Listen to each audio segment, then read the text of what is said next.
ज्योति मौर्य नाम की एक लड़की जो कि पेशे से एक एसडीएम है, उसने अपने पति को बर्बाद करके रख दिया। अपना पारिवारिक जीवन खुद से खोखला बना दिया।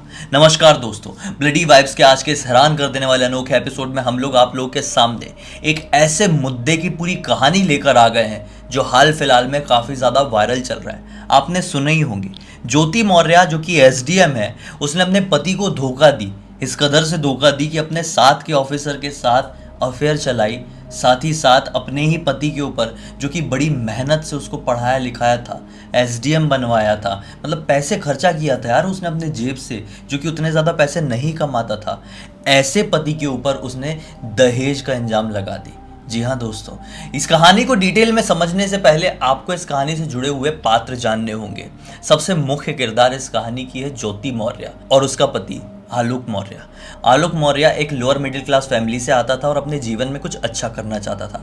नौकरी की तलाश शुरू की और 2009 में उसकी नौकरी धूमनगंज थाना क्षेत्र के अंदर झलवा गांव के पंचायती राज में चतुर्थ श्रेणी के कर्मचारी के रूप में नौकरी लग गई। भाई वो अपने जीवन में खुश था, उसके परिवार के लोग भी काफी ज्यादा खुश थे कि चलो हमारे बच्चे की अच्छी नौकरी लग गई है। 2010 में लड़की की खोजबीन शुरू हुई कि लड़का बड़ा हो गया, अब तो नौकरी भी करने लगा है, अब इसकी शादी करा दी जाए।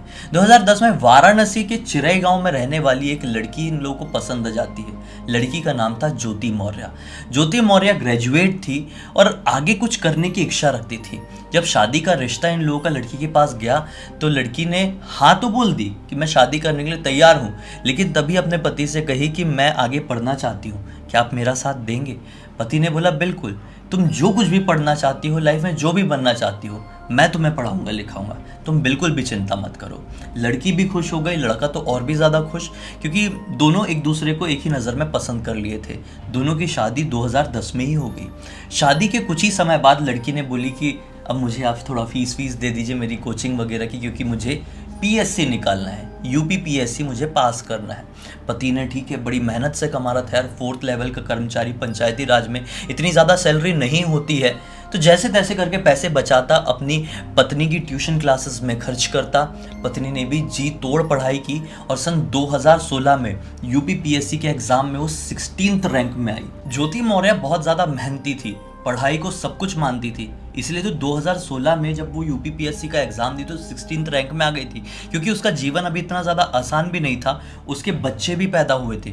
2015 में इनको ट्विन डॉटर हुई थी, बच्चों को संभालते उसने पढ़ाई की थी और इस तरह से एग्ज़ाम निकाली थी। भाई अब मेहनत इतना ज़्यादा की थी तो उसका फल मिलना ही था। एसडीएम के लेवल पे वो नियुक्त हो गई, एसडीएम बन गई। ज्योति की नियुक्ति अब तक ढेर सारी जगहों पर हो चुकी, जैसे कि जौनपुर, लखनऊ, प्रयागराज, वाराणसी, अलग अलग लेवल पर कार्यरत रही। इनकी फैमिली पूरी तरह से कंप्लीट फैमिली थी, किसी तरह की कोई परेशानी नहीं थी। जुड़वा बच्चियां थी, पत्नी इतनी अच्छी नौकरी कर रही थी, पति भी अपना कमा ही रहा था, किसी तरह की कोई भी टेंशन नहीं थी।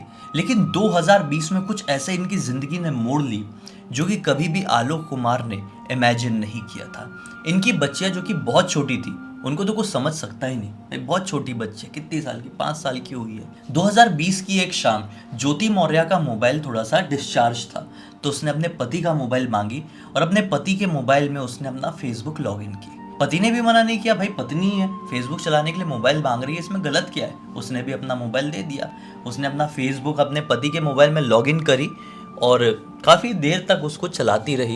ये सोच भी रहा था कि इतनी देर तक क्यों चला रही है, किसी से चैट भी कर रही थी। पति ने सोचा कि शायद चलो होगा, कोई दिक्कत नहीं है। उसके बाद उसने अपने पति का मोबाइल लौटाई और अपने काम में लग गई। यहाँ पर ज्योति मौर्य से गड़बड़ी ये हो गई कि उसने अपने पति के मोबाइल में लॉगिन तो की थी फेसबुक, लेकिन लॉग आउट करना भूल गई। अब वो अपने काम में लगी हुई है, कुछ ही देर बाद पति आने के आलोक कुमार के मोबाइल में एक नोटिफिकेशन की टोन बजती है।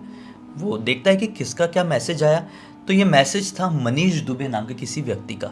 इसने सोचा मनीष दुबे कौन है, उस समय दिमाग में क्लिक भी नहीं किया कि मेरा फेसबुक खुला हुआ है कि मेरी पत्नी का फेसबुक खुला हुआ है। इसने ओपन कर लिया भाई मैसेज, तो इसमें अश्लील कुछ लिखा हुआ था। तो ये बड़ा हैरान हुआ कि ऐसे अश्लील मैसेज मुझे कौन कर रहा है। अब वो प्रॉपर आईडी में जाकर देखा तो समझ में आया कि मेरी पत्नी ने लॉग आउट की ही नहीं है, ये मेरी पत्नी का खुला हुआ है फेसबुक। तो अपनी पत्नी के पास गया, बोला ज्योति ये क्या है, ये किस तरह के मैसेज कर रहा है, कौन है मनीष दुबे। तो ज्योति ने बताया कि ये मेरे साथ का एक ऑफिसर है, बड़े लेवल पर है, और इस तरह की बात वो लोग करते रहते हैं यार। अब इन लोगों को भी थोड़ा झेलना पड़ता है, इसलिए जवाब दे देती हूँ। क्या कर सकते हैं, बड़े ऑफिसर्स को ऐसी कुछ थोड़ी बोल सकती हूँ। उस समय आलोक को बहुत बुरा लगा, दुख हुआ कि बताओ मेरी पत्नी इतने बड़े लेवल पर पहुँच गई है, कैसे कैसे मैंने उसे पढ़ाया लिखा है, उसके लिए पैसे खर्च किया हूँ, और आज वो दूसरे अधिकारियों से इस तरीके से बात करती है, दूसरे अधिकारी उसे ऐसी नज़र से देखते हैं। कुछ नहीं बोला, बेचारा चले गया। अब इसके कुछ दिनों तक आलोक को भी तो थोड़ा लगेगा, भाई पति है, वो अपनी पत्नी के ऊपर ध्यान देता रहा। पत्नी दिन दिन भर, मतलब अपने काम से लौटती या काम में जाने से पहले दिन दिन भर वो फेसबुक में ही लगी रहती, मोबाइल में चैटिंग ही चल रही है, चैटिंग ही चल रही है। अब एक दिन की बात है, भाई एसडीएम में तो सरकारी आवास तो मिला था, सरकारी आवास में पति बिना बताए पहुंच गया। आलोक कुमार जैसे ही अपने पत्नी के सरकारी आवास में पहुंचा तो क्या पाता है कि वो मनीष दुबे के साथ ऐसे संदिग्ध हालत में है, जो कि नहीं होना चाहिए एक शादीशुदा पत्नी को एक गैर मर्द के साथ। उसको बहुत ज़्यादा दुख हुआ, वहाँ पर कुछ नहीं बोला, झल्लाते हुए घर पर आ गया और बोला पहले तो ये बताओ कि मनीष दुबे है कौन, डिटेल में बताओ।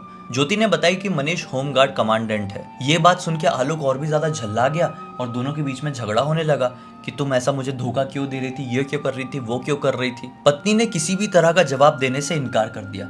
ये बात है 2020 की, घोर लॉकडाउन चल रहा था। पति क्या करे, इंसाफ की मांग करते करते वो दर दर भटकने लगा।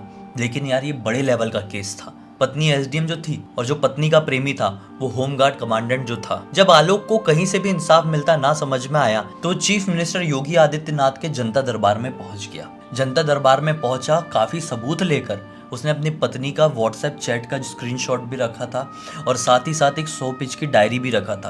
अब तक किसी को भी नहीं पता था कि 100 पेज की डायरी में क्या है। इस जनता दरबार में आलोक कुमार ने इंसाफ की मांग की और उसे भी पूरी तरह से आश्वासन दिया गया कि इसके ऊपर जांच कराई जाएगी। जांच शुरू भी हुई, ऐसा नहीं है कि नहीं हुई, लेकिन इस 100 पेज की डायरी के ऊपर कोई ध्यान नहीं दे रहा था। आलोक कुमार ने ये 100 पेज की डायरी एक न्यूज चैनल को दे दिया, मीडिया चैनल को दे दिया। ये 100 पेज की डायरी दरअसल ज्योति की थी, यानी कि उसकी पत्नी की, जो एसडीएम है, जिसमें वो हर एक चीज़ का लेखा जोखा रखती है। मतलब कहाँ से कितने पैसे आए, कहाँ पे कैसे कितने पैसे खर्च हुए हैं, सब कुछ। इससे ये समझ में आया कि लगभग हर 6 महीने में ज्योति ऊपर से अंडर टेबल 6 लाख रुपए की कमाई कर लेती है। अब ये सारी चीज़ें जब इंटरनेट में काफ़ी ज़्यादा वायरल होने लगी, जैसे कि 100 पेज की डायरी, ज्योति का मनीष के साथ का जो व्हाट्सएप प्राइवेट चैट है, वो सब कुछ, तो ज्योति शांत नहीं बैठी। ज्योति ने अपने पति के खिलाफ केस ठोक दिया, दहेज का। अब जब ज्योति ने केस ठोकी तो सबकी नजरें अब ज्योति की तरफ शिफ्ट हो गई कि ज्योति क्या बोलती है, क्योंकि अभी तक जो लोग सुन रहे थे वो केवल वन साइडेड स्टोरी ही सुन रहे थे। आलोक जो कुछ भी बता रहा था वही दुनिया को पता था। अब ज्योति ने अपनी जुबान खोली थी। ज्योति ने सभी लोगों को ये बताया कि मेरा पति जो कुछ भी कर रहा है वो झूठ कर रहा है, जो कुछ भी बोला है वो पूरी तरह से बेबुनियाद है। जबकि मेरा पति एक सफाई कर्मचारी है, बहुत गरीब है, मैं उसके साथ एडजस्ट नहीं कर पा रही हूँ। वो मुझसे हर समय पैसों की मांग करते रहता है, मैं उसके साथ खुश नहीं रह पा रही हूँ। मैं उसको तलाक देना चाहती थी काफ़ी समय से। मैं काफ़ी समय से उससे बोल रही थी कि मुझे तुमको तलाक देना है, तलाक देना है। लेकिन एक टाइम ऐसा आ गया 2020 में ही कि मेरा पति मेरे ऊपर हावी होने लगा और बोलने लगा कि अगर तुम्हें मुझसे तलाक लेना है तो मुझे 50 लाख रुपए दो और साथ ही साथ एक बंगला दो। ज्योति का ये कहना हुआ, ठीक है मैं एसडीएम हूँ, लेकिन मैं ये सब कुछ क्यों करूँ? अगर मैं किसी के साथ खुश नहीं हूँ तो नहीं हूँ ना, मैं उसके साथ नहीं रहना चाहती, मुझे तलाक चाहिए। लेकिन मेरा पति ऐसा इंसान है कि उसने मेरा व्हाट्सएप हैक किया, मेरे व्हाट्सएप के चैट्स को मैनिपुलेट किया, एडिट किया और दुनिया के सामने वायरल किया है। ज्योति का ये भी कहना है कि शादी के कुछ ही दिन बाद से आलोक अपनी पत्नी और उसके परिवार वालों से दहेज की मांग करने लगा, पैसों की मांग करने लगा, इसलिए वो उससे परेशान हो गई थी। अब जब ज्योति की स्टोरी सबके सामने आई तो यहाँ से आलोक कुमार ये कहने लगा कि ज्योति और मनीष दुबे मिलके उसकी हत्या की साजिश रच रहे हैं। जब ये बात ने अच्छी तरीके से तूल पकड़ी, पूरी दुनिया को इस केस के बारे में पता चला, तो होमगार्ड के डिप्टी जनरल वीके मौर्य ने प्रयागराज के deputy commandant general Santosh Kumar को इस केस की बागडोर सौंप दी।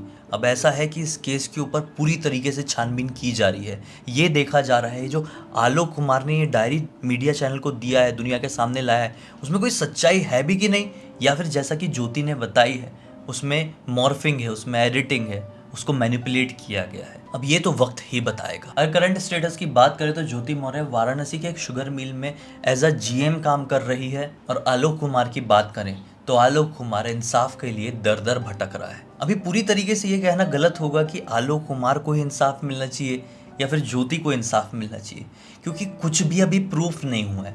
अभी दोनों साइड की स्टोरी सब लोगों के सामने आ गई है और अधिकारी चीज़ों के ऊपर जांच कर रहे हैं। जब तक ये केस क्लियर नहीं हो जाता, शट नहीं हो जाता, कोई नहीं बता सकता कि गलत कौन है। हमने भी जो कुछ अभी आप लोगों को बताए हैं, ये सारी की सारी चीज़ें इंटरनेट के काफ़ी सारे आर्टिकल्स और मीडिया के द्वारा दी हुई जानकारी से इकट्ठी करके ही आप लोगों को बताए हैं। ये मामला समय के साथ और भी संगीन होता जा रहा है और लोगों के दिमाग में और भी ज़्यादा डर बैठता जा रहा है। लोग सोच रहे हैं कि अगर आलोक कुमार के साथ ये सब कुछ हुआ है तो हमारे साथ भी हो सकता है। जो लोग अपनी पत्नियों को यूपीएससी के क्लासेस के लिए कहीं भेजे हुए थे, अब वो वापस बुला रहे हैं, ये सोचकर कि कहीं हमारी पत्नी भी बड़ी ऑफिसर बन गई तो हम जो कि गरीब रह गए हैं या फिर हम जो नॉर्मल मिडिल क्लास के हैं वो हमको धोखा देकर किसी बड़े अधिकारी के साथ तो नहीं भाग जाएगी। लेकिन मेरी तो सभी लोगों को ये राय है कि रुक जाओ, अभी ऐसा नहीं होता है। पहले क्लियर तो हो जाने दो केस, पता तो चल जाने दो कि एक्चुअल में गलत कौन है। लेकिन फिर भी आपको क्या लगता है, कौन सा पक्ष सही है और कौन सा पक्ष गलत?